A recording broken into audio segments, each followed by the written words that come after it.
Olá, estamos em mais um encontro aqui nas nossas aulas de revisão do curso de formação teológica e ministerial.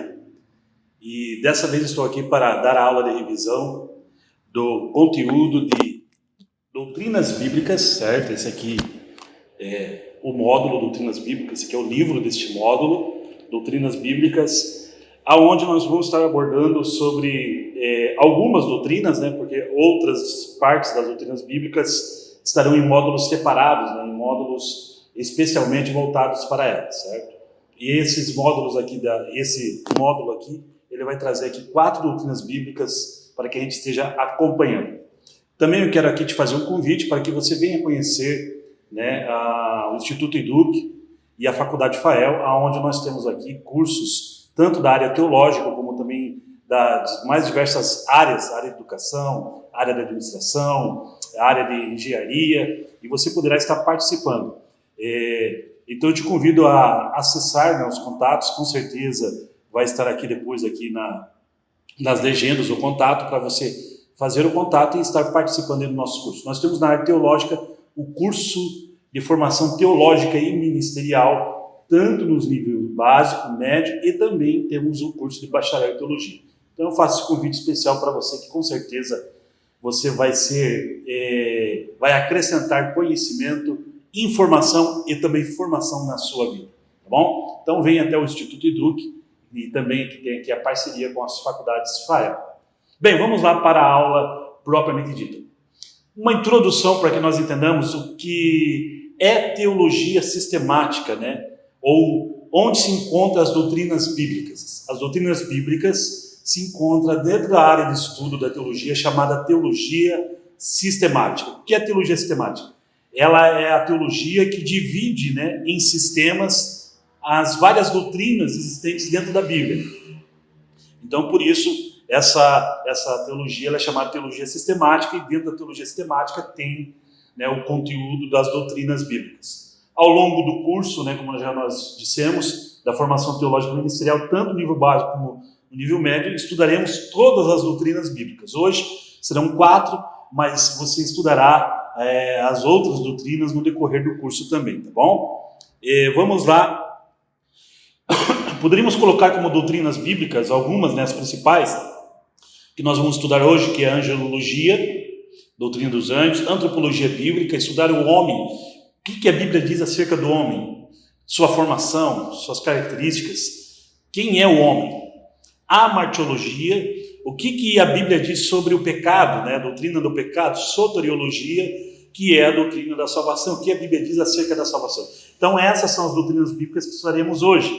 Mas há outros módulos que vai falar sobre a doutrina de Deus, cristologia, pneumatologia ou paracletologia, que é a doutrina do Espírito Santo, bibliologia, e também tem lá no nível médio daí a heresiologia, temos também no nível básico eclesiologia, e no nível médio escatologia bíblica, entre outras doutrinas, tá bom? Então, só para fazer essa apresentação para vocês. Nossa primeira doutrina bíblica que vamos aqui estar passando hoje é a doutrina dos anjos. Alguns conceitos muito importantes que nós temos que ter sobre os anjos. Quem são os anjos? Como eles são? Como eles vivem, né?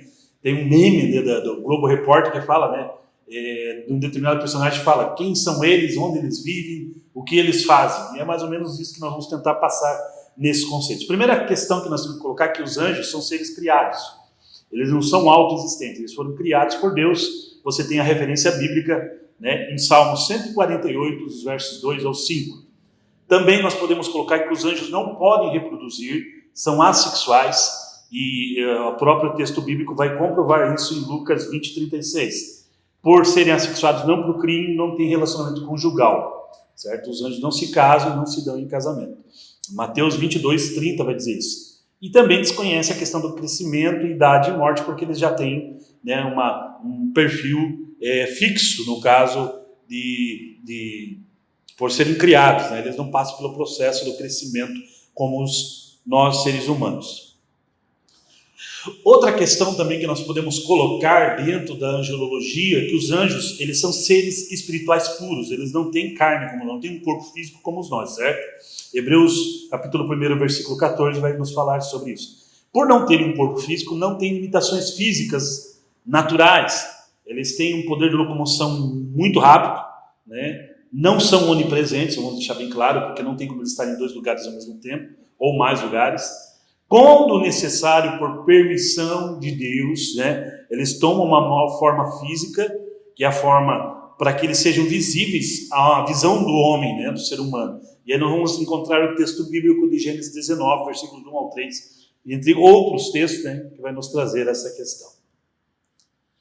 Também dentro da angelologia, doutrina dos anjos, nós podemos colocar o seguinte: eles não possuem um organismo mortal. Não existe, né? Porque eles não têm um corpo, então não têm um organismo interno. Como nós temos aparelhos, né, dentro do nosso corpo, eles não possuem isso. Então eles não têm essa questão material. São seres imortais, foram criados, mas não morrem. Então eles são imortais. Não são eternos, mas foram criados para viver a eternidade. E por isso não podem morrer. Lucas capítulo 20 também, versículos 34 ao 36. O que nós podemos colocar também? Que eles são uma classe de seres criados com poderes superiores aos homens, certo? Eles têm essa questão, né? Nós temos os nossos poderes, né? Nós fazemos, corremos, mas nós temos nossas limitações. Os anjos têm poderes maiores que o nosso, mas também existe uma limitação. Eles não são onipotentes, tá bom? E nem oniscientes. Aí nós temos os versículos, Isaías capítulo 37, versículo 36, Mateus 28, versículo 2, e também Apocalipse, o livro do Apocalipse, capítulo 20, versículos 1 ao 3, você vai encontrar essas definições. Algo interessante também dentro dos conceitos que nós podemos colocar referente aos anjos eles têm inteligência superior à nossa, aos homens, certo? Mas é limitada essa inteligência, eles não são oniscientes. São numerosos, são seres gloriosos por terem um corpo que não é físico, são seres pessoais, são pessoas, não tem como um anjo ser várias pessoas, não, ele é único, aquele anjo é único, ele é um ser pessoal, são sujeitos à hierarquia divina e não devem ser adorados. O que nós podemos colocar agora diante do poder, dos poderes angelicais? Primeiro, os anjos têm 2 tipos de poderes. O primeiro, o sobre-humano, que eles são mais poderosos que nós, e o segundo tipo de poder que é delegado por Deus com limites estabelecidos, certo? E aí você pode ler segunda carta de Paulo aos Tessalonicenses, capítulo 1, versículo 7, segundo livro de Samuel, capítulo 24, versículo 16, e o livro do Apocalipse 18, os versículos 1 e 21. Aí nós vamos colocar aqui as classes de anjos, né, que a gente pode estabelecer. As classes dos anjos são diferenciadas, são distintas. Aí nós temos uma primeira classe que chama-se tronos, querubins e serafins. Estão próximos do trono de Deus. Eles gozam de uma maior comunhão, de um maior contato com Deus. Aí nós temos uma segunda classe que é poderes, domínios e potestades, certo? E uma terceira classe que se chama principados, arcanjos e anjos. Então, essa é assim a divisão das classes distintas, né, de anjos. Um termo muito importante que nós precisamos aqui fazer um comentário, que está na Bíblia Sagrada, principalmente lá no Velho Testamento, ele não é citado no Novo, é o termo o anjo do Senhor. Esse termo bíblico descreve como Deus revela-se na terra, né? Os teólogos usam a expressão teofania, né? Deus se revelando, Deus se mostrando, tomando forma, né? Então, aí quando Deus ele toma forma, se revela aos homens, aparece a personagem com letra maiúscula, anjo do Senhor. É dessa forma que muitas vezes a gente consegue diferenciar nas Bíblias mais atuais, com as revisões mais atuais, a expressão anjo do Senhor, a palavra anjo com letra maiúscula significa ali Deus se revelando aos homens, ok? Essa expressão vai ser encontrada, como eu já disse, mais no Velho Testamento, tendo em vista que no Novo, o próprio Deus se revela aos homens como o Verbo encarnado, como o Cristo, ok? Diante disso, dessa explicação sobre a personagem, o anjo do Senhor, nós podemos colocar aqui também o ministério dos anjos. O que eles fazem? Primeira questão que nós podemos colocar, o serviço de adoração a Deus. E aí você vai ter os textos, dentre muitos, muitíssimos, né, mas vou citar dois aqui. Salmo 29, versos 1 e 2 e Apocalipse capítulo 4, versículo 8. No ministério terreno de Jesus também os anjos estão presentes. Você vai ver em Mateus 4, 11 e também Lucas 22, 43. Também no serviço a favor dos cristãos ou dos crentes, né? Aí nós vamos pegar aqui um texto do Antigo Testamento, do Velho Testamento, que é segundo livro de Reis, capítulo 6, versículos 14 ao 17, e também Atos 27, versículos 23 ao 25. Eu oriento que você acompanhe e leia essas referências bíblicas para que você, né, venha a memorizar melhor e ter não apenas a informação, mas a convicção da formação que você está recebendo. Confira sempre os textos bíblicos, certo? E se você achar que talvez algo que você teve dúvida nos textos, você pode deixar nos comentários aqui dos vídeos, que com certeza a nossa equipe vai estar acompanhando todos os comentários e no momento oportuno também a nossa equipe pedagógica e teológica estará aí respondendo ao seu questionamento quando for necessário. Também podemos colocar dentro do Ministério dos Anjos o serviço de execução do juízo divino. Aí nós vamos lembrar de Êxodo 12, versículos 18 ao 30, quando o anjo da morte passa e mata os primogênitos, aonde não há a marca, né, do sangue do cordeiro nos umbrais das portas. E também nós podemos colocar para os dias de hoje que, né, os anjos eles auxiliam a igreja na pregação do evangelho. E aí nós temos o registro bíblico de Atos capítulo 8, versículos 25 ao 26, aonde o anjo, né, conduz Felipe, né, primeiro ele é conduzido pelo Espírito, mas o anjo também o auxilia na pregação do evangelho ali, né, para aquele eunuco que estava ali no caminho, né, certo? Naquela carruagem, lendo um texto bíblico sobre Jesus Cristo, né, de Isaías, a profecia de Isaías, e ele não compreendia. Então aqui nós temos um resumo, certo, daquilo que nós podemos trazer sobre o ministério dos anjos, ok? Então daqui a pouco nós vamos falar algo sobre a questão do pecado, que vai envolver um outro personagem que também fazia parte desse ministério aqui dos anjos. Lá na parte da martirologia a gente vai conversar sobre isso aí. Então fica atento aí a essa aula, né, e tenho certeza que você vai ser muito edificado. Nossa segunda doutrina bíblica desse módulo de hoje é sobre a antropologia bíblica ou doutrina dos homens. Vamos diferenciar muito bem aqui, porque tem doutrina de homens, certo?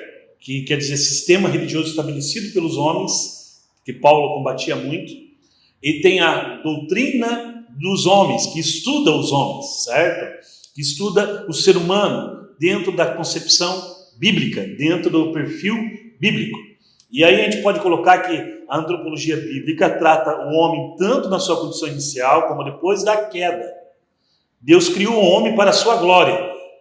Então veja, a antropologia ela trata tanto o homem lá no início, na sua formação, como também no decorrer da jornada desse homem, da humanidade, e ela continua analisando o homem, essa antropologia bíblica. Assim como a antropologia, ela tem várias ramificações, né? Antropologia cultural, a antropologia bíblica, tem a etnologia, certo? Que é o estudo das etnias, ela está agregada também à antropologia, porque ela vai estudar os hábitos das etnias, vai estudar a cultura das etnias.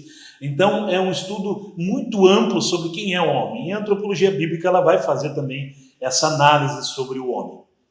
Agora é interessante você observar que os textos bíblicos que nos mostram, né, esse olhar, né, da Bíblia ou do próprio Deus para o homem estão registrados em Isaías 43:7, Efésios capítulo 1, versículos 11 e 12 e primeira carta de Paulo aos Coríntios, capítulo 10, versículo 31.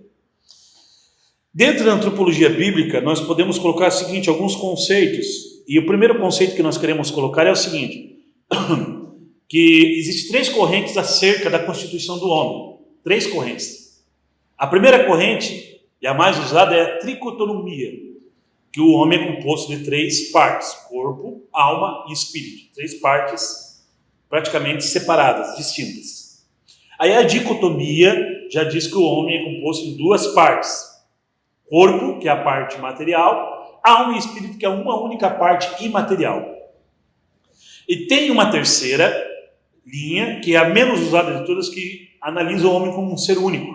Não faz separação das partes do homem. Correto?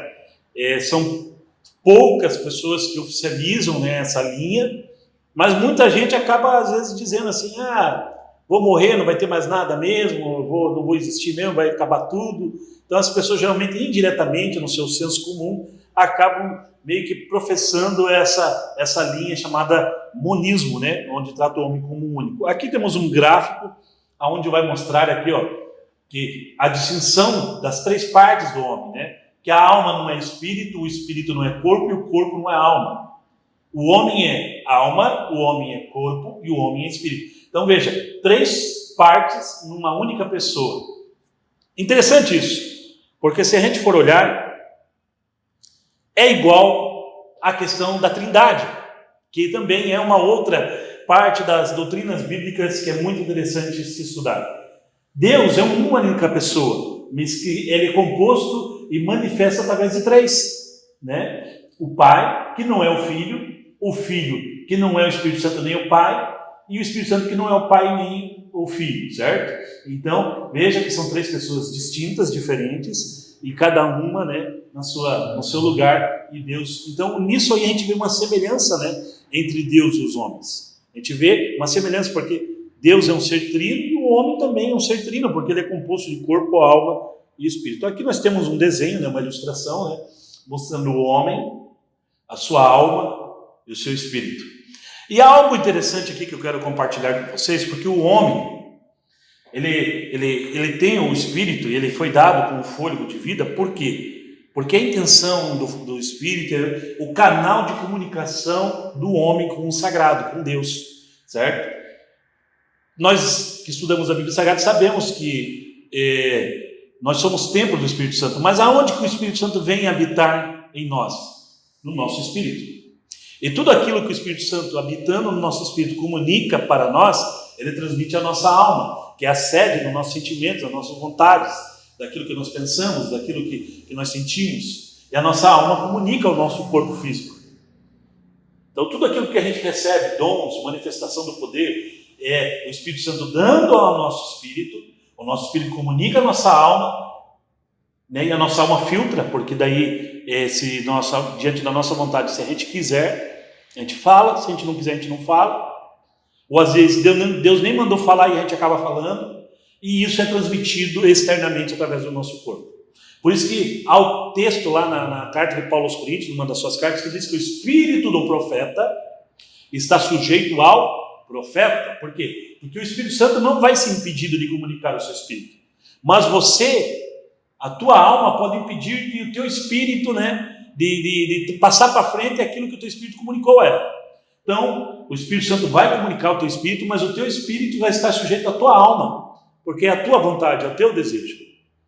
Tanto é que às vezes o nosso espírito, em vez de ser a habitação do Espírito Santo, ele acaba buscando muitas vezes os nossos desejos que a nossa alma deseja, desejos pecaminosos, carnais, né? Então, por esse motivo que o homem, né, ele é composto dessa forma. Agora veja, vamos falar sobre o corpo humano, parte a parte, né, separadamente cada uma dessas partes. O corpo humano, o que nós podemos colocar no corpo humano? Primeiro, é a parte material do homem, vem da palavra grega soma, e aí nós temos que entender quando nós encontramos a palavra carne.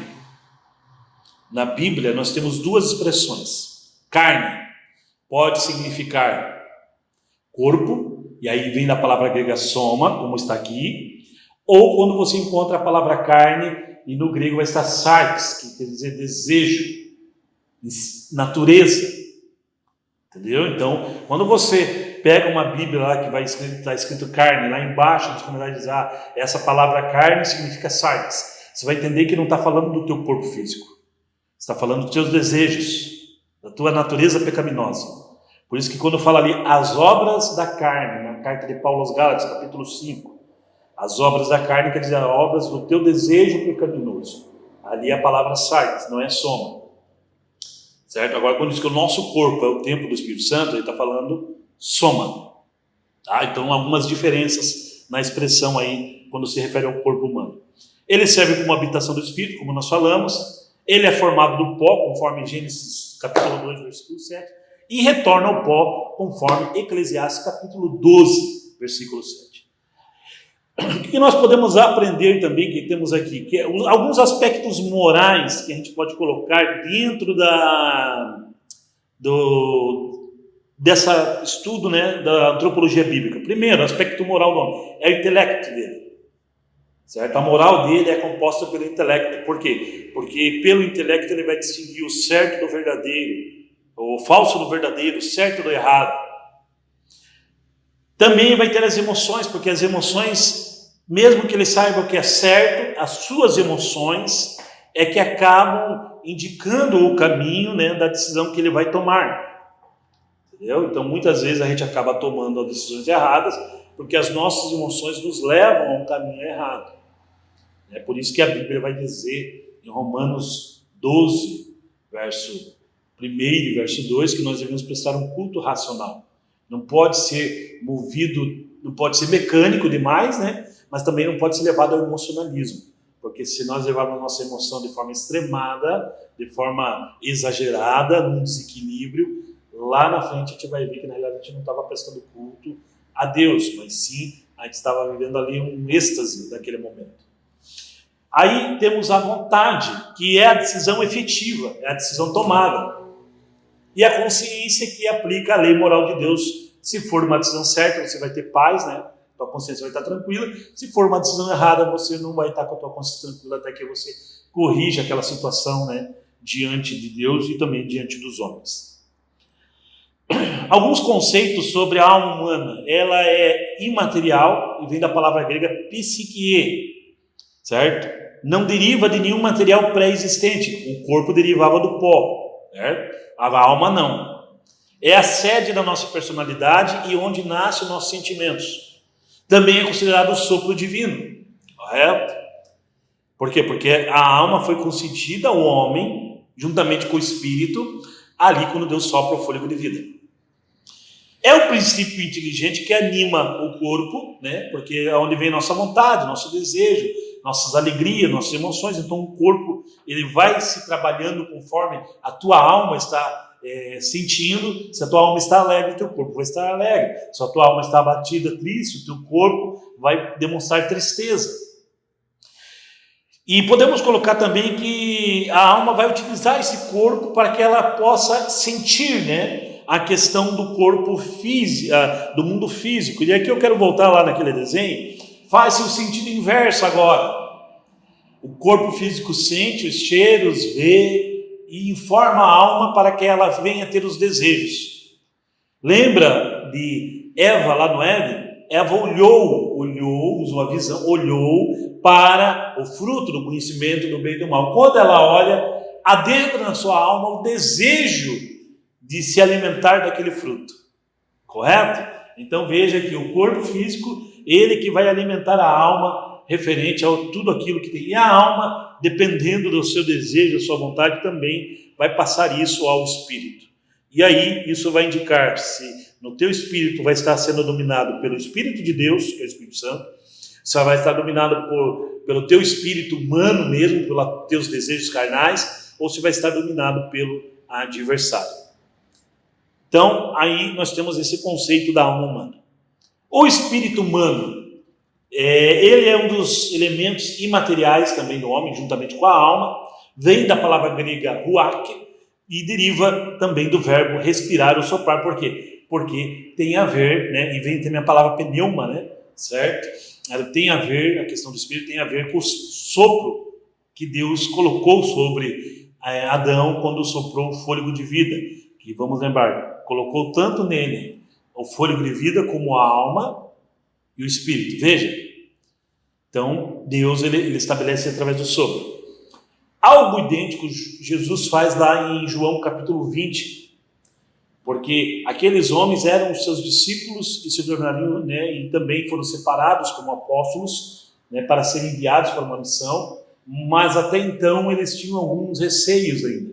E a partir do momento que Jesus sopra sobre eles o Espírito, naquele momento era necessário soprar, não é uma doutrina um sopro, mas era necessário Jesus soprar, porque eram os primeiros que iam receber o Espírito Santo no seu espírito. Seu corpo seriam os primeiros a terem um corpo como templo do Espírito Santo a partir daquele momento do sopro. Então, por isso, Jesus faz o mesmo ato que o Pai fez no momento de Adão, que deu o fôlego de vida a ele. Ali a igreja começaria a ter vida, mas a vida estaria completa nela a partir de Atos capítulo 2, com o derramar do Espírito Santo, o dia de Pentecostes, ali onde a igreja foi cheia do Espírito Santo. Certo? Mas aí é um outro assunto, né, para um outro tema. Essa palavra, ou Espírito Santo, né, o Espírito humano, né, o Espírito humano ele não deriva de nenhum material pré-existente, assim como a alma, certo? Ele é concedido junto com o fôlego de vida ao homem e é o canal por onde o homem mantém o contato com Deus, como nós já dissemos anteriormente. Podemos pegar os textos bíblicos de Salmo 31:5, Eclesiastes 2:12-7 e Lucas 23:46. Tanto é que Salomão vai informar o seguinte, que quando a gente morre, não vai haver necessidade mais do Espírito para o nosso corpo ter o contato com Deus. Por quê? Porque já não vai existir mais o corpo. Então o Espírito volta a Deus que o deu e o corpo volta ao pó. Então veja como, né, a Bíblia já vai nos dar um norte sobre essas questões. Também temos Lucas 23:46, um texto muito importante. Faculdades do homem que nós podemos colocar. A primeira faculdade do homem que nós podemos colocar é a física. Dentro dessa física tem os 5 sentidos: visão, audição, olfato, paladar e tato. Na alma nós temos 3 faculdades: intelecto, sentimento e vontade. E no espírito nós temos 2: a fé e a consciência. Imagem e semelhança de Deus. Como é que nós podemos nos tornar imagem e semelhança de Deus? Primeiro, nós somos uma pessoa, Deus também é. Então a personalidade nos mostra que nós temos a imagem de Deus. Semelhança moral, por quê? Porque no fundo nós sabemos quando as coisas são erradas, mesmo que alguém não diga nada para nós. Você sabe que matar é errado, mesmo se alguém não falasse nada. Uma mãe sabe que ela não deve abandonar seu filho, um pai sabe que não deve abandonar o seu filho. Então são semelhanças morais, porque Deus também não abandona os seus filhos. A gente pensa que Deus nos abandonou, mas Deus não nos abandonou. Ele sempre cria para nós um projeto, um plano. É nós que muitas vezes viramos as costas para Deus, para esse projeto, para esse plano dele. Mas então há essa semelhança moral entre Deus e os homens. Há uma natureza racional, claro, a nossa inteligência é limitada por causa do pecado, mas a inteligência de Deus é ilimitada. Capacidade de governar, Deus está acima de qualquer coisa, mas os homens também governam sobre a natureza, sobre os animais, sobre outros homens. E a questão da autoconsciência. O homem, ele faz a sua reflexão, sua inflexão, né, sobre as suas atitudes do dia a dia, sobre o que ele tem feito, o que é certo, o que é errado. E o homem, quando tem a humildade, reconhece seus erros, e quando não tem a humildade, ele age como se nada tivesse acontecido. Ok? Então vamos lá. Temos aqui também, dentro da antropologia bíblica, 3 aspectos da natureza que habita no homem. Primeiro, a natural. O que é a natural? É a pessoa que não conheceu a Cristo, que não conheceu a Deus. Ele conhece apenas um aspecto moral, assim, mas ele não teve profundidade de um relacionamento com Deus. O homem espiritual é aquele que começa a se voltar a Deus e ele já está num estágio de maturidade. Esse tipo de homens você vai encontrar em 1 Coríntios 3:1. E aí nós temos um homem natural. O que é esse homem natural? É o homem que vive no processo. Aliás, o homem carnal, certo? O homem carnal. Esse homem carnal é aquele que vive no processo entre a transição do homem natural e o homem espiritual, certo? Ele é primeiro um homem natural, aí nesse processo de conhecimento de Deus ainda ele precisa se desfazer de alguns hábitos, de algo que muitas vezes não agrada a Deus. Então ele se torna um homem carnal até o ponto de chegar num homem espiritual. Por que carnal? Porque há um combate, né, entre o espírito e a carne. E muitas vezes esse homem carnal, ele pode até começar natural, ser espiritual e em algum momento se desviar, se afastar, ou estar dentro da igreja e ser carnal nas suas atitudes, nas suas práticas, né, quando ele copia muito o estilo, né, de vida que o mundo vive, né? Então, nós temos aí a antropologia bíblica, que é a nossa segunda doutrina bíblica dentro desse módulo. Vamos para a terceira doutrina bíblica, dentro desse módulo que é muito importante nós estarmos estudando. E essa doutrina bíblica chama-se amartiologia, vem da palavra amartia, que significa pecado. Doutrina do pecado, no caso. E é interessante que o pecado, ele é uma palavra que significa errar o alvo, vem do latim pecus. Pecus quer dizer pé torto. Pé torto, aquele que erra o alvo. Vamos usar aqui uma alegoria. Quando você estava brincando de futebol quando era pequeno, lá com seus coleguinhas, certo? E ele chutava a bola e a bola passava muito longe da trave. Qual era a primeira coisa que nós dizia? Pé torto, coloca o pé na forma. Então, esse sentido, na realidade, a gente sem saber estava dizendo a palavra pecus, pé torto. Aquele que erra o alvo, aquele que errava a trave, no nosso caso, quando a gente era pequenininho, jogava futebol ali, certo? Então, uma pessoa que erra o alvo, ele comete o pecado. E por isso daí a palavra amartia vem do grego, que significa pecado, e a palavra latim é pecus, certo? Lembrando que toda a boa parte de palavras bíblicas, ela vem do hebraico, do aramaico, vem do grego, aí passa para o latim, certo? Onde nós temos a Bíblia, que foi formada por Jerônimo, né, chamada Vulgata, a tradução Vulgata, e do latim aí sim ela vem para a tradução da língua portuguesa. Então nós temos algumas expressões que vêm do latim, no caso a palavra pecado é uma delas, que vem da palavra pecus. Essa palavra ela designa transgressão, erros contra a moralidade, contra as leis, contra os homens e contra Deus. Então, nosso pecado não é apenas contra Deus. Podemos pecar contra o próximo, podemos pecar contra as autoridades. No nosso pecado ele está, por isso que a Bíblia diz que nós estamos num processo de aperfeiçoamento. O que é importante é que não é que a gente não vai pecar, a gente vai pecar. Eu gosto muito da tradução que vai dizer bem assim, que 1 João, capítulo 3, versículo 16, que vai dizer bem assim: todo aquele que está em Cristo não vive pecando. Que tem uma expressão mais antiga que diz, não peca. Na verdade, nós continuamos pecando, só que a gente não vai pecar sempre, a gente não vai viver pecando, ok? Bem, dentro dessa questão, a gente pode colocar que o pecado se originou antes da criação, no mundo angélico, onde ocorreu a queda de legiões, de anjos, e que se apartaram de Deus. Nós temos ali Ezequiel capítulo 28, versículos 11 ao 19, e Isaías 14, versículos 12 ao 15, aonde vai falar de Lúcifer, que era um anjo de luz, né? E ele, na realidade, estaria querendo usurpar o trono de Deus, aquilo que era de Deus, querendo assumir o lugar de Deus. Então, quando ele tenta fazer isso e ele ajunta uma boa parte dos anjos, tanto ele como esses anjos, eles são retirados ali, né, da função deles que eles faziam ali diante do mundo angelical. Conceito e origem do pecado, o que nós podemos colocar? Quanto à origem do pecado na raça humana, a Bíblia vai relatar para nós que ela teve início em Adão. Tudo isso aí todo mundo sabe, ela está lá em Gênesis, no comecinho, nos capítulo 2 e capítulo 3, né? E foi um ato voluntário do homem, o homem foi tentado, mas o ceder foi dele. Deixa eu deixar bem claro aqui, todos nós seremos tentados. Agora, a questão de pecar está em nós, é um ato nosso. Jesus foi tentado em tudo, mas ele não pecou.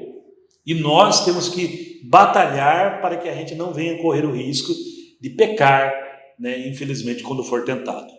Também não devemos buscar a tentação, mas quando a tentação vier até nós, nós temos que resistir a ela, certo? Ou fugir da tentação, entendeu? E vencer o pecado. O pecado, ele não é um caráter relativo, é pecado, o que é pecado para você não é para mim, certo? O pecado tem caráter absoluto, bem como resultado de uma escolha livre do homem. E aqui a gente precisa colocar muito, o que é pecado e o que não é. O pecado, na realidade, eles estão conceituados dentro do preceito bíblico, certo? Do que é certo ou errado. Nossa Constituição, que vai indicar os nossos delitos, nossos crimes, estão aqui, na Bíblia Sagrada. Não estão em dogmas, em conceitos humanos, mas estão na palavra de Deus, certo? Aqui vai indicar o que é e o que não é pecado. Muitas pessoas, quem sabe, dizem, o que era pecado antigamente, hoje não é, entendeu? Então, daí vão dizer assim, viu como o mundo está mudando? Não, é que na verdade a gente usava o nosso conceito humano para considerar algo como pecado antigamente. E que na realidade, quando a gente vai se aprofundando na palavra de Deus, a gente descobre que aquilo não é pecado. correto? Agora, tem coisas que hoje nós levamos como normal, e levávamos antes como normal, e que descobrimos que hoje é pecado, certo? Então nós temos que entender isso, tá bom? Compreender que pecado não é um conceito humano, relativo, porque tudo aquilo que o humano conceitua é relativo. Porque o ser humano é um ser relativo. O ser humano não é um ser que muitas vezes consegue ter a noção da verdade absoluta. Mas aqui, quando nós lemos a palavra de Deus, nós entendemos que Deus é absoluto, que a sua palavra é absoluta e a sua verdade é absoluta. Ela não vai nem para a direita e nem para a esquerda. Vamos lá. Dentro do pecado, quais são as questões que envolvem, o pecado? A primeira questão que nós vamos colocar é que a culpa que vem sobre aquele que peca mostra para ele o estado da violação de uma lei ou de uma exigência moral. Então, quando você peca, você descobre que você começa a sentir o peso da culpa, porque você sabe que está errado. Você pode até não confessar, mas no seu interior, na sua consciência, quer dizer, no seu espírito, e isso comunica a sua alma, e isso vai também transmitir ao seu corpo físico através do seu semblante. Você vai saber que você pecou. Pode talvez que ninguém saiba que você pecou, mas você vai saber que você pecou. Então, a culpa é o estado, que a pessoa sente um peso quando ela viola uma lei ou uma exigência moral. Já quanto à corrupção, nós entendemos que ela é corrosiva, ela é inerente a que todo o pecado que estamos sujeitos. Então veja, a corrupção já é algo da natureza humana, a qual o homem precisa se libertar disso, correto? Então o homem precisa se libertar dessa questão da corrupção. Quando ele se liberta da corrupção e ele vence o pecado, porque o pecado está ligado à corrupção, a tendência do homem é ser atraído ao pecado. Isso você pode ver o seguinte: uma criancinha, quando ela está no colo da sua mãe, que ela não consegue andar, ela está tranquila. Mas você quer ver os primeiros atos dela de querer ser independente, de ninguém mandar na vida dela, é quando ela começa a engatinhar. E ela começa a engatinhar, aquela criancinha, e daí ela olha ali uma tomada. Até então passa desapercebido por ela, mas a hora que o pai e a mãe dizem assim, não coloque o dedo na tomada, ela olha e dá aquela risadinha sapeca, Aí a mãe diz, não coloque o dedo na tomada, ela vai lá e mete o dedo na tomada, e leva o choque, certo? O choque, na realidade, é a consequência, da culpa dela de ter desobedecido a uma exigência moral ou uma lei estabelecida pela sua mãe. Já a corrupção era o desejo dela que estava antes até dela executar o pecado, de desobedecer a sua mãe. Então isso eu gosto muito disso, porque a culpa ela é concebível sem a corrupção. Por quê? Porque o pecado pode ter passado, mas como você não confessou, você sente a culpa, fica com a culpa. Agora, a corrupção ela é inconcebível sem a culpa. Por quê? Porque toda a corrupção leva ao pecado e todo pecado leva à culpa.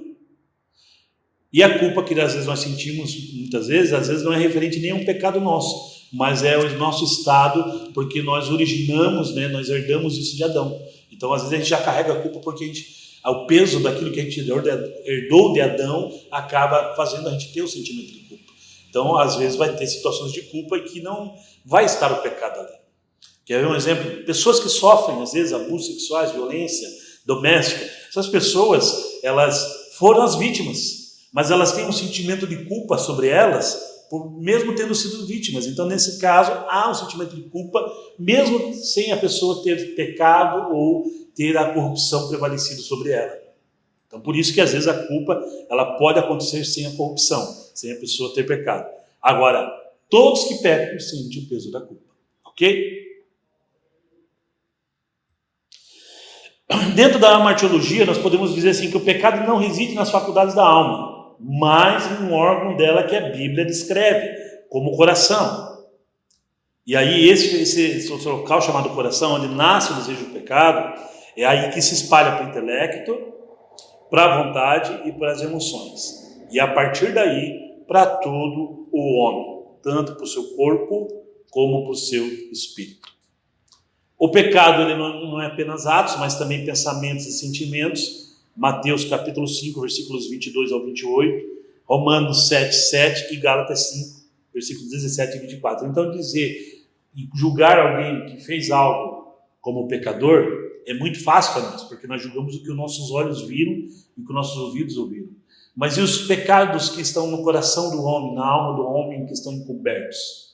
Que só no seu íntimo, no seu intento, o mal que o homem planeja, pelo menos às vezes não executa contra o seu amigo, contra o seu irmão, contra o seu familiar. Ele não executou, mas ele planejou. Então este mal, este pecado também vai ser prejudicial ao homem.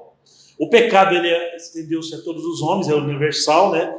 Então ele está, segundo a história dos anjos, ele faz parte de toda a humanidade, esse pecado, e podemos colocar aqui também, dentro da amartiologia, o processo de tentação.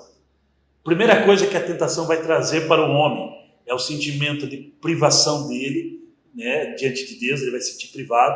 A tentação vai colocar dúvidas no coração dele, e daí a tentação vai vir e vai fazer ele aceitar meias verdades. Então vamos pegar novamente o exemplo de Eva lá no Éden, certo? Primeiro, Satanás meio que privou Eva daquele relacionamento com Deus, né? Isolando a conversa entre os dois. Começa a criar dúvidas por que ela não deveria comer, com perguntas, né? A árvore do conhecimento do bem e do mal. E daí ele vem dizendo, é o seguinte, ele não quer que você coma porque vão se tornar como ele. Mas ela não explicou a verdade inteira. Que se tornassem como ele morreriam, que se comesse também iriam ter. Ela só explicou entre aspas a parte boa, se tornar como Deus. Quem não quer se tornar como Deus? Então veja que o processo de tentação faz isso. Os efeitos do pecado diante do que nós podemos entender na Bíblia Sagrada. Primeiro, a morte física. O homem foi formado, mas ele não tinha sido formado para morrer. Mas a partir do momento que ele come o fruto da árvore do conhecimento do bem e do mal, ele começa a ter o seu corpo, a sua saúde deteriorada. Conforme aumenta a influência do pecado, aumenta, né, a possibilidade da morte do homem quanto mais antes, mais cedo. Por isso que as primeiras gerações ainda viveram bastante tempo. E depois de uma geração em diante, 80 anos, 70 anos gera enfado e cansaço. Por quê? Por causa dessa questão. E também nós temos a desfiguração da imagem de Deus. O homem refletia a imagem de Deus, refletia a glória de Deus, né? E aí nós temos aí Gênesis 9:6, Tiago 3:9, Gálatas 3:10 também. Jesus vem para restaurar isso na vida daqueles que o recebem. Vamos deixar bem claro. O pecado desfigurou, mas Jesus veio para restaurar essa imagem embaçada que o homem tem da glória ou refletindo a Deus. Tanto é que hoje as pessoas, quando vê alguém que tem uma vida em Cristo, elas dizem assim, eu vejo Deus em sua vida. Por quê? Porque a gente reflete essa imagem de Deus. A morte eterna, Apocalipse 14:11. Sobre a morte física, eu esqueci de falar aqui, mas temos algumas referências bíblicas. Gênesis 3:19, Romanos 5, versículo 12 ao 21 e 1 Coríntios, capítulo 12, versículo 23. Bem, vamos para a nossa última doutrina bíblica aqui, deste módulo de doutrinas bíblicas. Como nós falamos do pecado, não há pecado que não tenha salvação para aqueles que quiserem. E a doutrina que estuda sobre a salvação é a soteriologia, vem da palavra grega soteros, né, que significa salvação. Alguns conceitos da soteriologia. Expiação. O que é expiação? Significa cobrir. É o ato divino mediante o qual o pecado é coberto pelo sangue, pelo preço de sangue derramado. Nós vamos ver algo nesse sentido lá quando há a queda dele, quando Adão peca, o que Adão tenta cobrir, né, a sua vergonha, porque ele começou a ter o conhecimento do bem e do mal, da malícia, e ele sentiu vergonha da sua nudez, tanto ele como a mulher. Eles pegaram folhas, né, folhas de árvores, de frutos, né, e tentaram cobrir a sua nudez. Mas aquilo não seria suficiente, porque aquelas folhas iam secar, iam cair, e Deus aí mata um animal, aquele sangue do animal é derramado, para quê? Para cobrir, né, a vergonha daquelas pessoas. Então, ali começa, se assim podemos dizer, né, no sentido assim, nas entrelinhas, a expiação, porque alguém teve que morrer, um sangue foi derramado para cobrir o pecado de alguém, a vergonha de alguém. E esse processo ele é estabelecido, daí oficializado, mediante as leis, né, que é dado por Moisés quando o povo está peregrinando pelo deserto. Aí Deus oficializa isso através das leis, e isso vai até Cristo, porque daí Cristo executa a expiação perfeita, aonde ele morre por toda a humanidade, já não apenas para cobrir o pecado, mas para tirar o pecado daqueles que viessem até ele. Como? A partir do momento que eu recebo a Cristo, o Espírito Santo habita em mim, E conforme eu vou aumentando esse relacionamento com o Espírito Santo, eu vou buscando a santificação, e esse pecado vai diminuindo a influência sobre mim, e eu vou vivendo menos do pecado, menos de mim, mais de Cristo. Então esse pecado, na verdade, ele não é apenas coberto daí a partir de Cristo, ele é tirado. Sacrifício vicário é a expressão que a gente diz do sacrifício de Cristo. É devido ao ato de expiação, o seu efeito e a sua reconciliação. A palavra vicário significa substitutivo. É igual a palavra vigário para o padre lá, né, da Igreja Católica, o vigário da paróquia.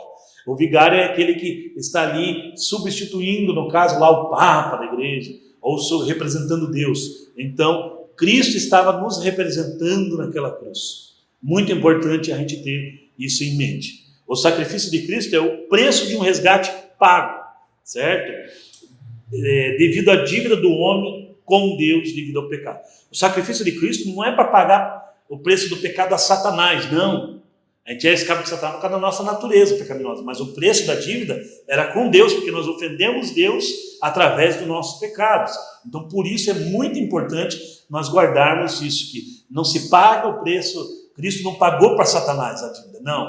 Ele pagou para Deus essa dívida, pagou para o Pai essa dívida, né? Porque nós estamos endividados com Deus, porque nossos pecados ofendem a Deus, ok? Vamos aqui para a nossa última conteúdo da matéria de soteriologia. Chama-se Doutrina da Salvação, né, a soteriologia. E quais são os resultados dessa obra expiatória de sacrifício vicário de Cristo? Primeiro, o perdão das nossas transgressões, dos nossos pecados, o livramento gradativo do domínio do pecado sobre nossas vidas. Sobre o perdão dos pecados, você pode depois ler aí Efésios capítulo 1, versículo 7, e o livramento do domínio do pecado sobre nós, você pode ler em Romanos capítulo 6, versículo 1. E o livramento da morte, você pode ler em Hebreus capítulo 2, versículo 9, e primeira carta de Paulo aos Coríntios, capítulo 15, versículo 26.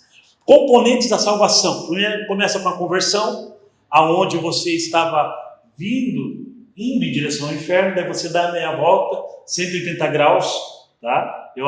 Uma vez eu ouvi a história de alguém que fez uma conversão 360 graus. 360 graus não é conversão, você até faz duas conversões, uma volta para o mesmo lugar que estava. A conversão é 180 graus, você muda, se você estava caminhando para o inferno, você começa a caminhar para o céu. Então você mudou.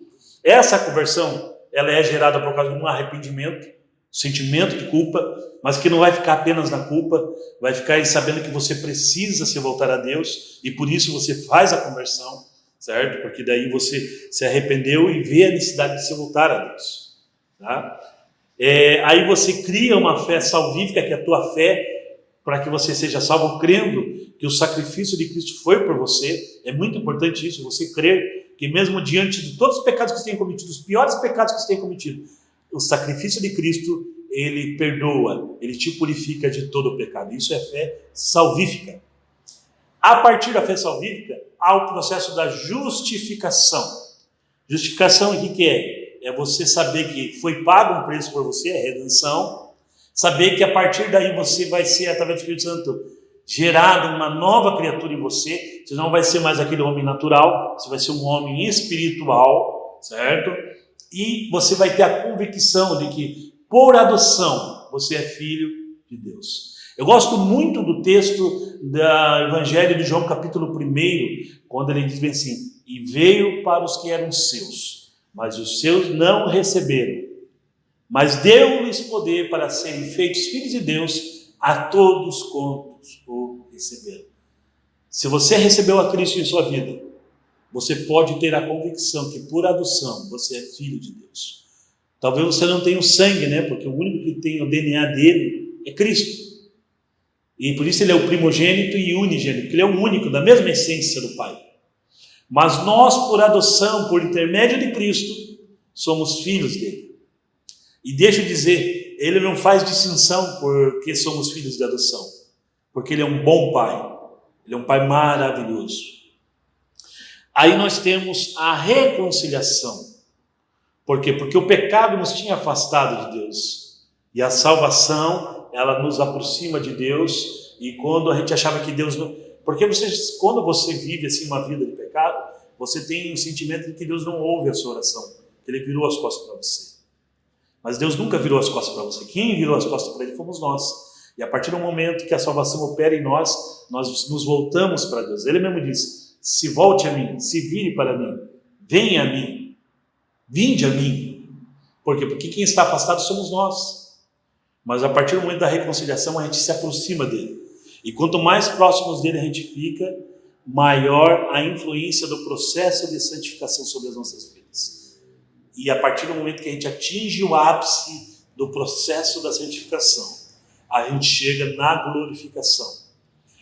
Se fizermos parte da geração do arrebatamento, nosso corpo será glorificado diretamente. Se a gente estiver morto no momento do arrebatamento da igreja, que é uma matéria lá da escatologia bíblica, nós vamos ressuscitar para, juntamente com os que estiverem vivos naquele momento, termos um corpo glorificado.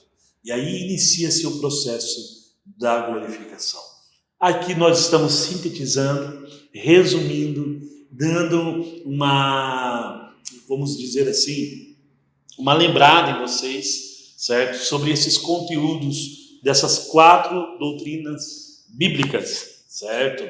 As doutrinas bíblicas da soteriologia, da martiologia, da antropologia bíblica e doutrina dos anjos. Então veja, trata tudo sobre o homem, né? Salvação, pecado, quem é o homem e os anjos que estão aqui para a ordem do Pai.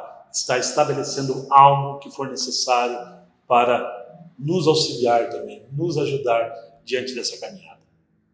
Que Deus te abençoe, certo? Eu te faço o convite novamente para que você esteja presente aqui, né? Se você é de Paranaguá, no Instituto Eduque, que fica aqui Marginal, Rua Conselheiro Correia, Marginal, a Avenida Ayrton Senna, certo? Quase em frente aqui à subestação da Copel, no Jardim Eldorado. E você pode ver os cursos de teologia, curso de formação teológica ministerial, nível básico, médio e bacharel. Ou talvez você venha aqui também ao núcleo da FAEL em Paranaguá, você pode fazer um curso superior em qualquer área que a FAEL atende.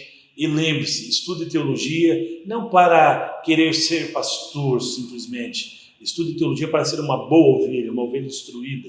Estude teologia para que você venha a compreender o plano e o propósito de Deus para a sua vida e compartilhar isso com mais pessoas. Estude teologia não para ter a informação, mas para ter a formação, para ser alguém que vai fazer a diferença. Porque teologia não é teoria.